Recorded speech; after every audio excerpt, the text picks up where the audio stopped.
BioVivacious. I'm Sebastian. BioVivacious is a YouTube channel dedicated to clear fundamentals of biosciences and make the subject exciting.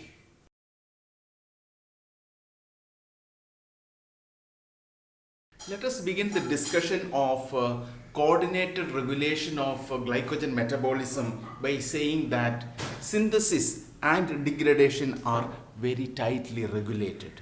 Now, this tight regulation, let us consider, is a seesaw. So, in a seesaw, you know that when one portion goes down, the other portion has to go up. This is how a seesaw operates. So, therefore, this is an example and a kind of an analogy or an example of a tight regulation of glycogenolysis and glycogenesis. So, therefore, when glycogenesis is down, glycogenolysis should be promoted. So therefore a balance has to be stricken because there should not be any wastage of UDP glucose molecule. So if this is not under tight regulation, there will be a huge wastage of UDP molecule. So this is the reason why there is tight regulation that happens. So let us begin to understand the regulation by looking at the two key enzymes. One of the enzyme is glycogen phosphorylase, which will degrade glycogen. So this glycogen is degraded by using glycogen phosphorylase. Another enzyme is glycogen synthase, a second crucial enzyme. So glycogen synthase helps in building glycogen. So these are the two enzymes that must be regulated. Now, if you look at the regulation of these enzymes, the coordinated regulation of these two enzymes, there is a lot more of story that has to be unfolded. See, all these, remember, these are fuel molecules. These are fuel molecules mainly for the purpose of energy production. Energy production, especially in muscles, and for maintenance of blood glucose. So that is by liver. So these are the chief two functions of this. These two hormones to helps in maintaining blood glucose level as well as provide energy in muscles. So therefore, this fuel molecule that it is available or we need energy, this signal has to come from somewhere. What is the signal? So we are trying to unravel this particular signal. Now this signal is mostly coming in the form of hormones. Okay? Hormones will send a signal to these enzymes to say that either synthesize glycogen or to degrade glycogen so that these requirements are met. So which are these important hormones? The hormones are, one is insulin, another one is epinephrine, and the third hormone is glucagon. So therefore, these will act as a signal molecule. Now, as I began by saying that there is a lot of story from this hormone to these enzymes. So we are trying to unravel the story that is in between this. What all happens in this downstream process? Okay, what happens in the downstream process? So therefore, you know that in response to glucose, an increased level of glucose, insulin will be responding. When the glucose level is low, glucagon will be responding, and when there has to be a sudden flow of glucose to the system, epinephrine will be responding. So this is how they respond. How do these hormones respond? That is what is going to be the next discussion all about. So these hormones, you know that they are type 2 hormones. Type 2 hormones, characteristics of type 2 hormones is they are water soluble, okay, and they are all protein hormones. So these type 2 hormones, when they are released, let's say that a hormone is released into a system. Now these hormones comes through blood and it will come to a tissue or cell. Now cells are equipped to respond or detect the concentration of these hormones. So therefore there are receptors. So assume there are receptors for these hormones. So the kind of receptor that you find on the membrane which are responding to these hormones has got 7 transmembrane structure. So we'll draw it like this. 1, 2, 3, 4, 5, 6, 7. Okay, 7 transmembrane structure, N and C. 1, 2, 3, 4, 5, 6 and 7. So therefore they are known as 7 transmembrane receptors. And there are different types of 7 transmembrane receptors, and these receptors are known as adrenergic receptors. Adrenergic receptors mainly because they were originally discovered responding to adrenaline. That's why.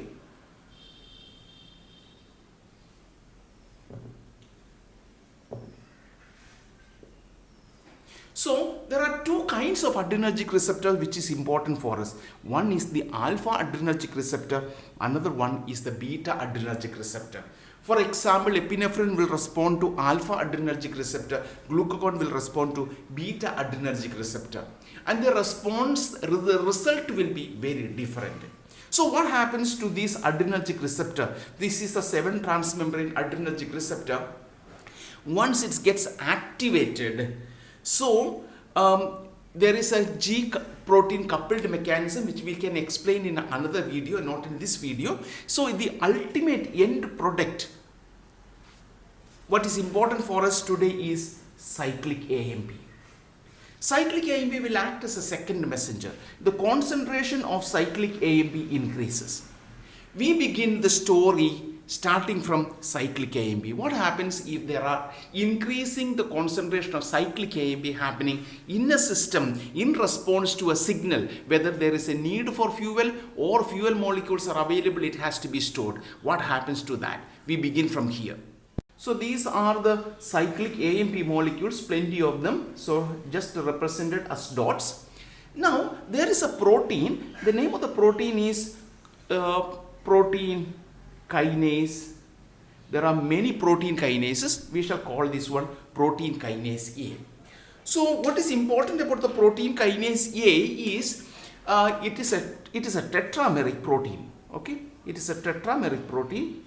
So let us assume that this is the tetrameric structure of the protein, and it has got 2 regulatory subunits and 2 catalytic subunits. So this regulatory and the regulatory subunits are able to bind to cyclic AMP. This is cyclic AMP. It can bind to cyclic AMP. Each regulatory subunit can bind to 2 such cyclic AMP molecules. So 4 cyclic AMP molecules are bound. Once the cyclic AMP binds, what happens is the attractive force, so they get separated. So therefore the net effect is you will have the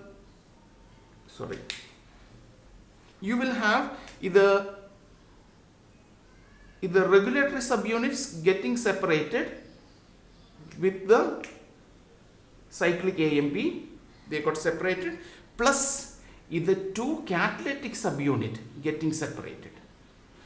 And the separated catalytic subunits are active. They are active. So therefore, in other words, we have converted protein kinase into an active protein kinase. So this is the first step that happens in the downstream process of coordinated regulation of glycogen metabolism. So let us keep this active protein kinase A here.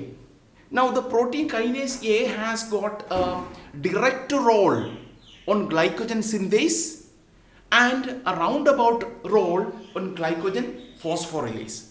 We are going to see in the next step. In the next step is there is an enzyme known as glycogen phosphorylase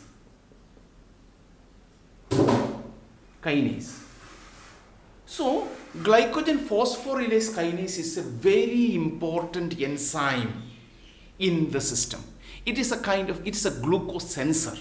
So, if you look at the structure of glycogen phosphorylase kinase, so glycogen phosphorylase kinase has got 4 subunits. We call that alpha, beta, gamma, delta. There are 4 subunits, and each of these subunit is repeated 4 times. So, therefore, this is the structure of glycogen phosphorylase kinase. Let us call this one alpha, beta, gamma and delta.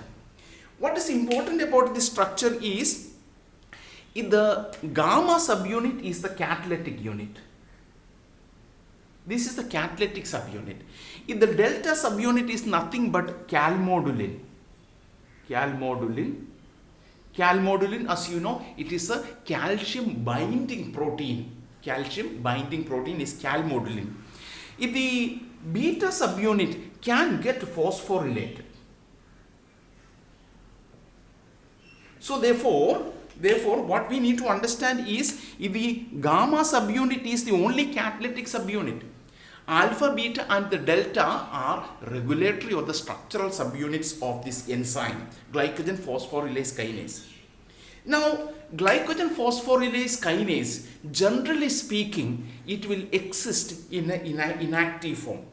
So, let us try to understand how this happens. So, we will take this structure forward and we will also use this is the active protein kinase A.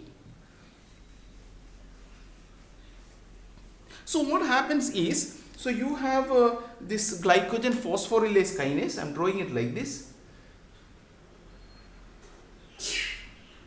So, this is alpha, beta, gamma, delta, and this is an inactive form. This is inactive glycogen phosphorylase kinase, GPK we are writing. So, this inactive form now in response to signals. So, the signals we have seen, it can be a hormonal signal. So, in response to a signal, what will happen is we have seen a little while ago, protein kinase A is active. That square we have put. If the protein kinase A is active through the cyclic AMP cascade mechanism, the protein kinase A will start activating this enzyme. Remember, it is a kinase. So, therefore, it is able to add 4 ATP molecules because there are 4 subunits and 4 ADP, and you will have a product like this, that is alpha, beta, gamma, delta, and the beta subunit, the beta subunit, now it is phosphorylated, the beta subunit is phosphorylated. So, this is 4 times. Okay, now the phosphorylated glycogen phosphorylase kinase is partly active. It is not fully active, it is partly active. Now, at the same time, there is another mechanism that is happening. So, to the same enzyme, hormonal signals like epinephrine will go for alpha adrenergic receptor based cascade mechanism of IP3, inositol triphosphate. So, it can be hormone, it can be nerve stimulation. Okay. So, all these can result in an increased concentration of calcium. So, when an increased concentration, that is up to about 1 micrometer concentration increase within a cell, that calcium can trigger. So, what will happen here is you have the same enzyme alpha, beta, gamma, delta.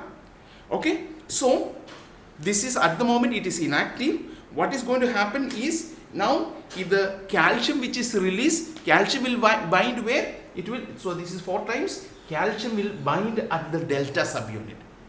If the calcium bound phosphorylase kinase is also partly active. So therefore there are 2 ways of making it partly active, one through phosphorylation, another through binding with the calcium. Now, in the fully active form of glycogen phosphorylase, let us draw that structure here. The fully active form is this alpha, beta, gamma, delta 4 times.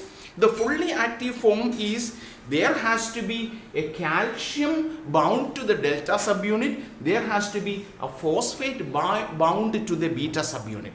Then only this is fully active. Okay, this is fully active. How do we do that? This is done by doing this conversion, very simple. So here this is converted to the fully active form. This is converted to the fully active form. The pKa acts here and the calcium acts here. So therefore the enzyme is fully active. So once this is clear, let us understand where we are.